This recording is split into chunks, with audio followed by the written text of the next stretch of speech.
So we're at Garden of Eve Organic Farm, which my husband and I started 12 years ago in 2001. We basically just started as gardeners. We both had full-time jobs, and it was kind of ambitious even for a first garden. It was about a quarter acre, and we ended up with too many tomatoes and too many zucchini. And then I had a friend who was running a farmer's market near here in Greenport, and she was looking for vendors, so she said, do you want to come down to the farmer's market and sell some of your extra produce? And we said, sure. So we went down on a Saturday and set everything up on a little table, and we didn't even know what to charge for anything, so we just made up some prices, and we had some little baskets and things on index cards, and we made $40, and we spent it all on the way home.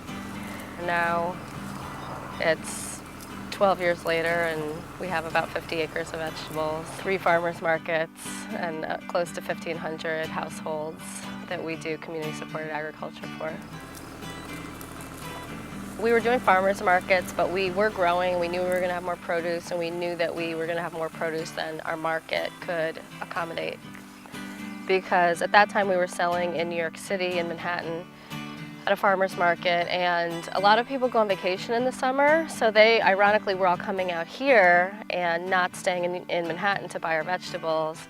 And so at the time when we had most of the vegetables, our market would really go down, and that was frustrating.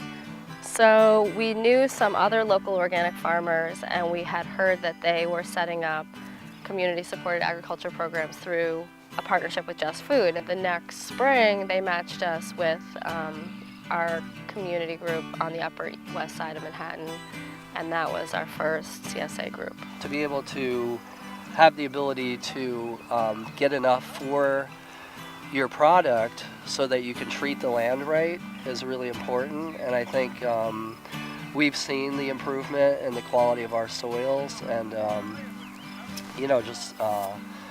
less inputs that we have to put, and the soil is just more workable. You can see the root hairs, in here. That's from the cover crop.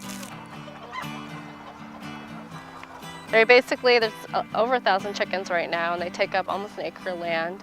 So you can see they walk around, they're pecking at things, they're eating the grass.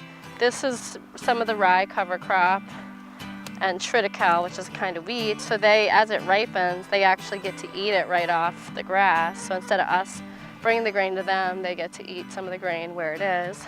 The first year we actually just had a self-service cart out by the road, and it was just a wagon, and we would just put produce on it, and we had a little umbrella to keep it out of the sun.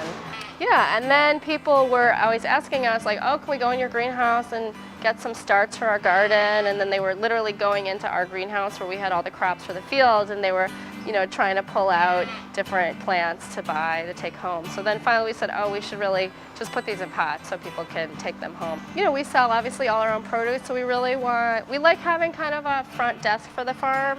So we try to be kind of a center for people to come and learn how to eat better and be outdoors and garden and really feed their whole family with organic food.